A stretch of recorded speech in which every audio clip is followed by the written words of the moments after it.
Bueno, muy buenas noches a todos. Muchas gracias por la invitación y feliz día del economista.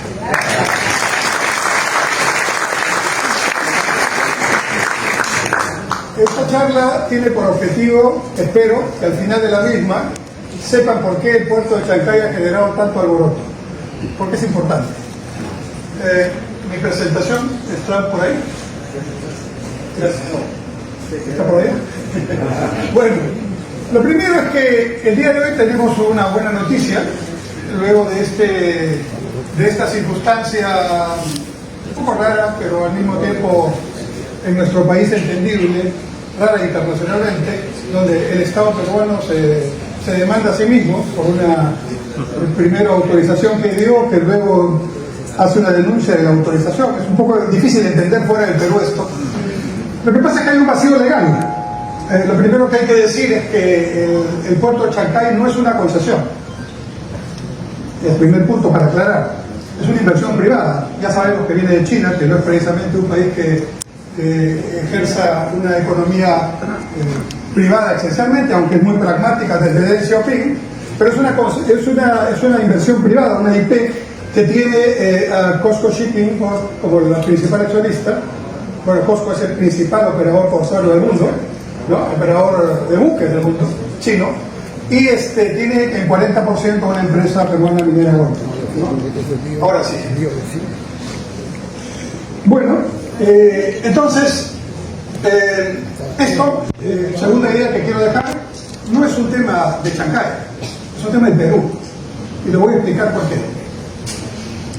Hoy día el canciller anunció que había, supongo, recibido la noticia desde Beijing de que Xi Jinping viene de todas maneras un día antes para inaugurar el puerto.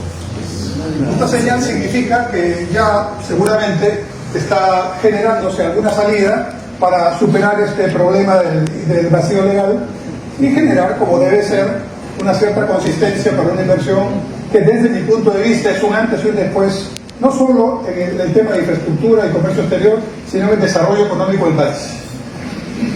Bueno, ¿en qué consiste el proyecto? Básicamente es una inversión que puede llegar a $3.000 millones, con gatillos de demanda que seguramente llegarán en su momento, que por el momento supone una inversión de alrededor de $1.300 millones, ¿no? Y que implica un proyecto bastante ambicioso que, como comprenderán, no solo supone la carga de Perú con China o el Asia, sino en realidad es mirar Chancay y mirar la costa peruana como un hub regional en esta parte de la cuenca del Pacífico.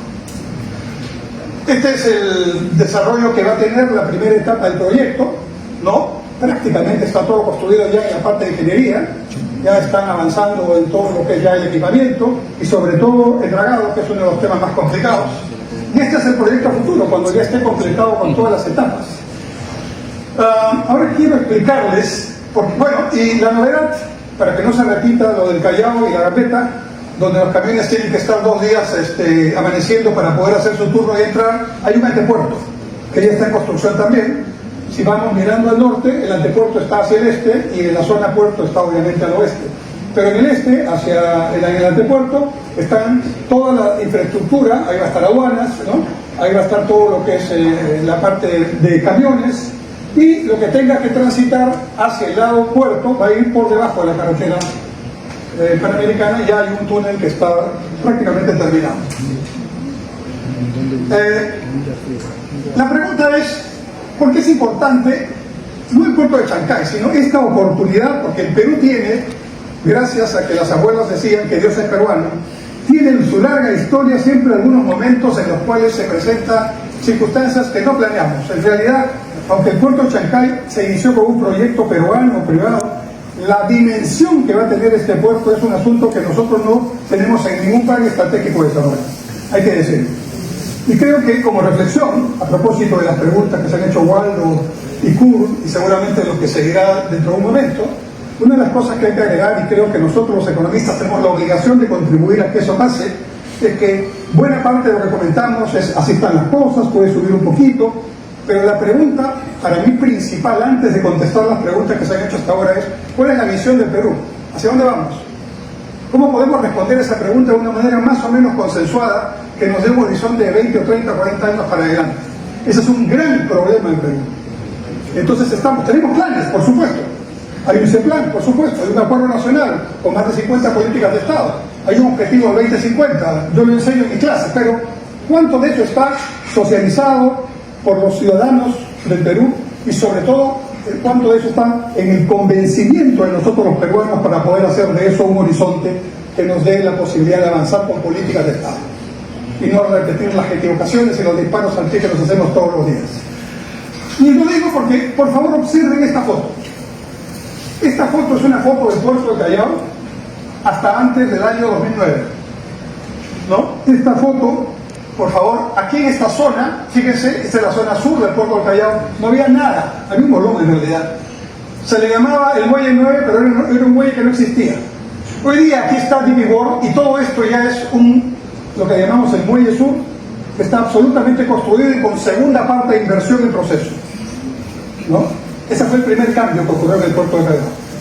Y el segundo cambio es que esta parte central, y esto que se llamaba el muelle 5, y que ahora se llama el terminal norte, estaban a cargo, cuando ya entró DP World, a cargo de NAPU, y esto se concesionó a la segunda empresa operadora de puerto más grande del mundo, que es APM Terminals, en un concurso público donde participaron el segundo más grande del mundo, que es APM Terminals, y el primero más grande del mundo, que es Hutchison, el chino.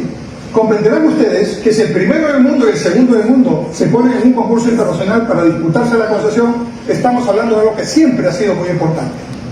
Porque el puerto de Callao está ahí donde lo vemos hace muchísimo tiempo.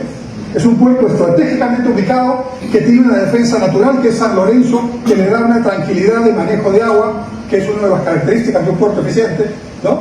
Y en suma, nosotros siempre hemos tenido esta buena decisión de tener el Callao ahí, pero no lo hemos utilizado adecuadamente. Y tenemos que hacer una autocrítica con respecto a este asunto, por lo que voy a decir. Observen y graben esta foto, por favor. Y sobre todo, fíjense, este buque que está aquí, miren que tiene sus propias grúas pórtico. ¿Ok? El muelle, aquí, y obviamente aquí no hay muelle, no tenía grúas pórticas propias. Entonces les voy explicando ya por qué estamos haciendo un cambio sustantivo, importante, no solo con Chancay, con Callao, con Paita, con Matarani, con el aeropuerto Jorge Chávez. A eso voy. Bueno. Lo segundo que quiero explicar es que hace ya mucho tiempo, desde los años 50, ¿no?, el mundo cambió de la carga marítima a granel y en sacos, aunque todavía hay a granel, hacia la contenerización. Y la norma ISO que conocemos, que es muy familiar para nosotros, determinó en su momento que mundialmente íbamos a aceptar dos tipos de container, uno de 20 pies y uno de 40 pies. Ahí está en la foto. Y en el mundo se determina la capacidad de un puerto o de un buque a través de cuántos TEUs carga. Un TEU es más o menos este contenedor. Para que se den una idea, TEU, un contenedor. Cuanto más TEUs, mayor capacidad. Cuanto más velocidad para movilizar esos TEUs, mayor productividad. Cuando tenemos más buques que mueven y bajan y suben y cargan, descargan, estos TEUs, se trata de un puerto de gran importancia.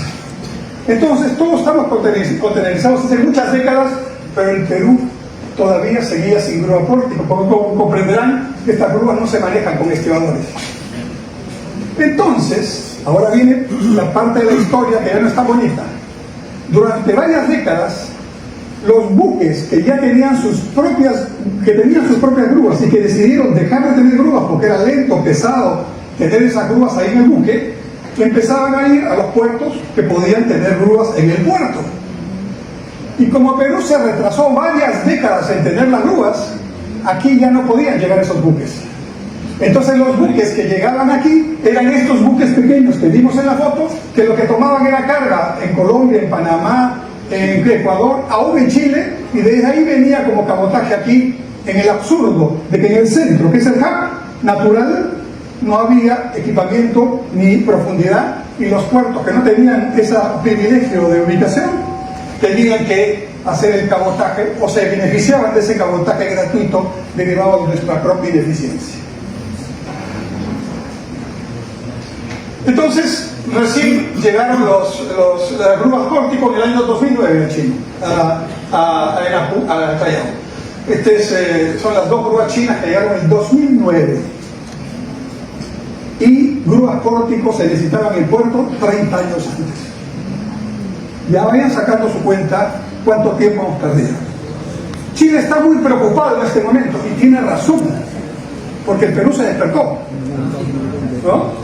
Hay un puerto en Chile que se llama el puerto de San Antonio, que es un puerto de contenerización, pero es como San Antonio, yo tengo muchos amigos chilenos y esto con el mayor cariño, porque se está transmitiendo y lo van a escuchar chilenos también, pero un abrazo para ellos, ¿no? Lo que pasa es que si yo miro directamente hacia América del Sur, desde Oceanía, desde Asia, me voy a encontrar con Perú, así, en línea recta, ¿no? Lo normal es ir a Perú y de ahí hacer cabotaje a la izquierda y a la derecha. Eso no podía pasar porque no solo no había grúa Pórtico, tampoco había profundidad. Estos buques que son muy pesados necesitan mínimamente 16 metros de profundidad. Y el Callao tuvo de casi 40 años 11 metros 99. ¿Okay? Todos son datos absolutamente verificables y absolutamente técnicos.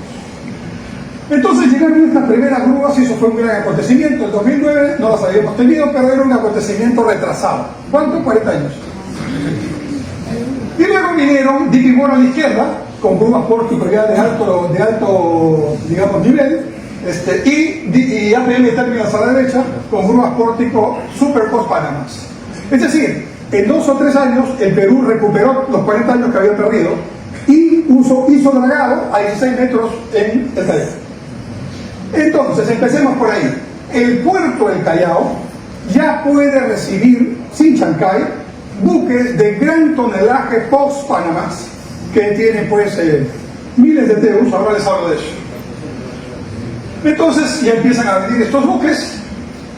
El buque más grande que hasta ahora ha llegado al Callao es este que está ahí. Es el buque Von Humboldt, que le pertenece a CMA, tiene 4 cuadras de largo, ¿no? Y carga 16.000 TEUs. Ahora ya nos estamos hablando en términos que llevan más de la carga. 16.000 TEUs. 16.000 de los contenedores de 20 pies. ¿Ok? Ese ya llegó al Callao. Eso, en otras palabras, para quienes creen que Chancay es un proyecto que va a tener competencia con el Callao, olvídense. Están en una discusión sin datos, porque estoy seguro que cuando tengan los datos ya no lo van a repetir, ¿no? Es decir, aquí va a haber negocio para todos, en la medida en que los peruanos nos despertemos con algún concepto de visión estratégica y no miremos Chancay como miramos el Callao, como una especie de oportunidad para que entre dinero para algunos y no desarrollo para la región inmediata y para el país. Tenemos que aprovechar esta ubicación que siempre tuvimos para los objetivos de desarrollo peruano, que lo decidimos los peruanos. Y para eso, si vienen los chinos, bienvenidos. Si quieren venir los norteamericanos, que se han enojado un poquito, que vayan al equipo e inviertan también, no hay ningún problema. Bienvenidos todos. No hay que pelearnos con ninguno. Hay que aprovechar las ventajas que tenemos. Pero claramente hay que sostener esas políticas. Muy bien. Y este es el buque más grande del mundo. Es el buque MSC, que Mediterranean Shipping Company, que carga 24.000 TEUs. ¿Ya? Y bueno, buques de ese tipo ya los vamos a ver por aquí. Y probablemente buques de este tipo empezarán a llegar primero a Chancay. Bien. ¿Cuáles son los puertos con los que va a competir Chancay? Aquí viene otra sorpresa para muchos de ustedes seguramente. Primer puerto, puerto de Los Ángeles, en California. Segundo puerto, puerto de Long Beach, en California. Tercer puerto, puerto de Manzanillo, en México. Puerto a puerto, puerto de Balboa, en Panamá. ¿Y quiénes ya se quedan sin el negocio que artificialmente crearon porque nosotros no hacíamos lo que debíamos hacer? Puerto de San Antonio en Chile, puerto de Guayaquil en Ecuador, puerto de Valparaíso en Chile, puerto de Buenaventura en Colombia. Es decir, el Perú despertó, aunque muchos peruanos no se han dado cuenta que estamos en esa posición, y los que están al costado sí ya dijeron, ni hablar. Ya con Callao estaban preocupados. Callao más Chancay, más Aeropuerto Internacional Jorge Chávez, consolidado su condición de hub, que ya lo es, ¿no?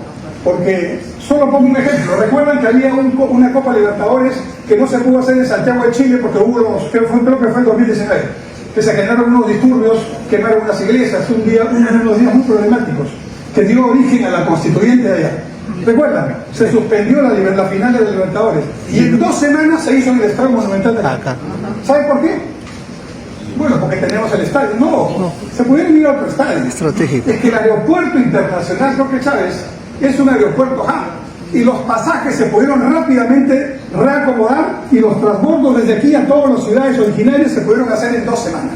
Lo demás son hoteles y todo lo que significa que también se puede hacer. En 2 semanas se hizo aquí la Copa Libertadores solo por esa posibilidad. ¿Saben lo que tenemos en la mano? Una gran capacidad que no utilizamos. Muy bien. Y podemos potenciar Salaverry en Trujillo, que anda con su alineamiento todavía, Paita en Piura, que tiene un buen manejo, ¿no? Y Matarani y otros más. Observen aquí, esta es la ruta Shanghai, ¿no? Que normalmente usa, ¿no? Shanghai se va a Manzanillo, Shanghai se va a Los Ángeles, ¿no? Y ahora se va a producir una línea recta. Ajá. Una línea recta. Porque ahora Chancay y Callao, pero los de Chancay van a venir seguramente primero a Chancay, ahí viene la discusión si es exclusividad de servicios o no, ¿no? Y allí va a haber una línea recta que algunos dicen significa 10 días menos, otros dicen más optimistas que son 15 días menos, que nos quedemos en 10. Un buque en un día normal puede costar 20.000, 30.000 dólares si está parado. Uno de estos buques parados en un puerto cualquiera puede costar 50.000, 100.000 dólares. ¿Saben lo que es esto? Es muchísimo dinero y consecuencia de lo cual va a disminuir tremendamente la tarifa en la ruta hacia América del Sur.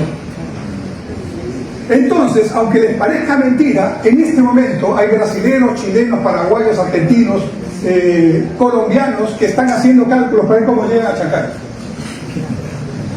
Porque hoy día tienen que dar la vuelta por el Atlántico, ¿no? Bueno, entonces estamos hablando de esta ruta directa que, como digo, significa, pero aquí estamos hablando de China-Chancay.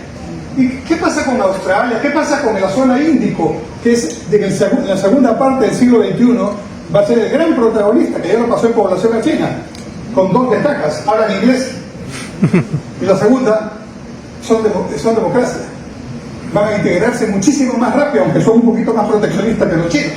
Pero nosotros ya estamos negociando, va la 7ª negociación ya, ahora toca en Nueva Delhi, del futuro TLC entre Perú y la India, que va a ser clave, porque India no tiene TLC con Estados Unidos.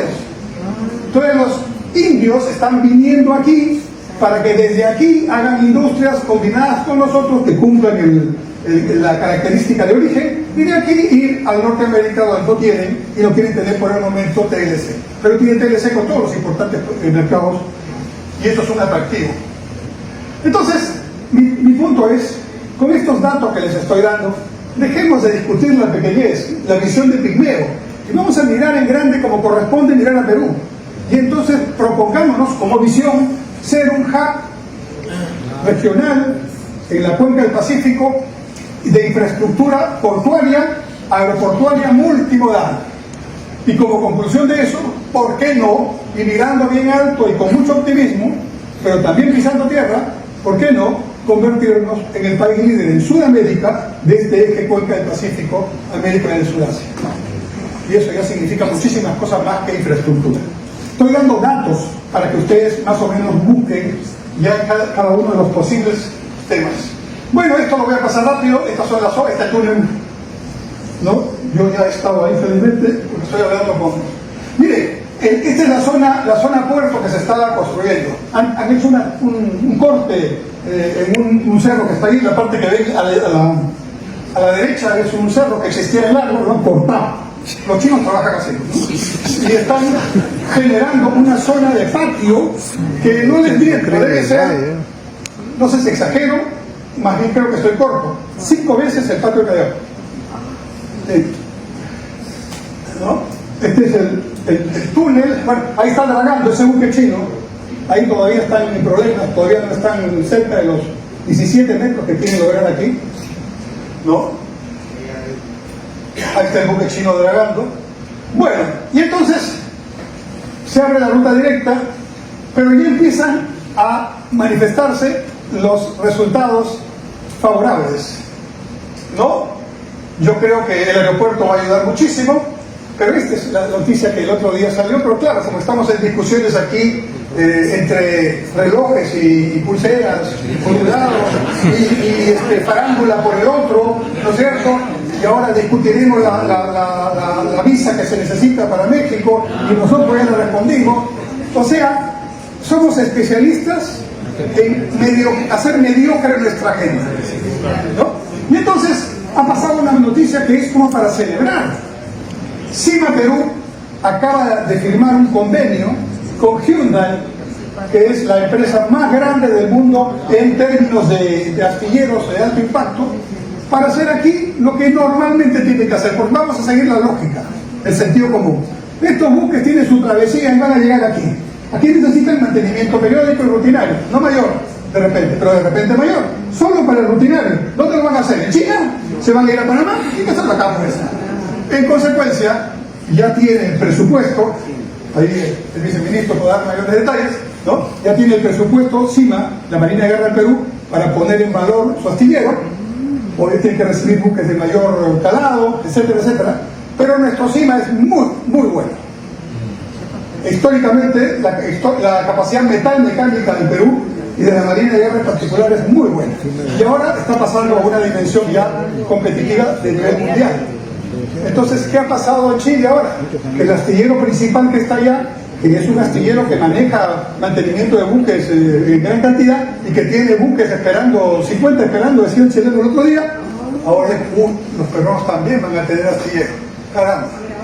Pero saben, aparte de que los chilenos también están detrás de esta demanda que ha ocurrido, hay que decirlo, porque hay un importante empresario chileno que tiene una flota de buques que se va a quedar sin operación. Entonces están peleando para que también puedan participar. Pero es lógico, es una inversión privada, pone su inversión, tiene que recuperarla, y lo primero que tiene que hacer para recuperarla es tener su negocio más o menos asegurado. Si fuera una concesión sería diferente, porque las condiciones se hubieran tenido que poner según contrato, donde se ponen muchas cosas que el Estado exige en base a su participación en ese proceso como concedente. Y voy finalizando, entonces ahí está ya el... Bueno, entonces, ahora viene la tarea. He hablado solo de puertos y aeropuertos, pero ¿cómo se van a conectar? El señor viceministro podrá seguramente ampliar, pero hay que ponerle fondos y velocidad al tren de cercanías norte, ¿no? Que ya está proyectado, pero tiene que empezar más rápido de lo que se había pensado. Hay que acelerar el tren de cercanías sur, ¿no? Hay que modernizar el ferrocarril central para que ya tiene un medicamento y un uso, pero hay que ponerlo en condiciones que se convierta en el tren de cercanías ¿no es cierto? Con lo cual tenemos 3 trenes de cercanía que se acomodan en la infraestructura y unen, para empezar, Chancay con Callao. El tren de cercanías norte tiene que tener una línea de contacto con la estación de la línea 2 del metro que está frente a la puerta del Callao. Esa estación llega al aeropuerto internacional Jorge Chávez y está construyendo la línea en este momento, ¿no? Y luego el tren de cercanía sur tiene que llegar de Ica a Villa El Salvador y conectarse con la línea 1 y la línea 2, donde en el anuncio que se acaba de hacer, muchas noticias buenas, solo el Día del Economista permite decirlas, porque después volvemos a la mediocridad, ¿no es cierto?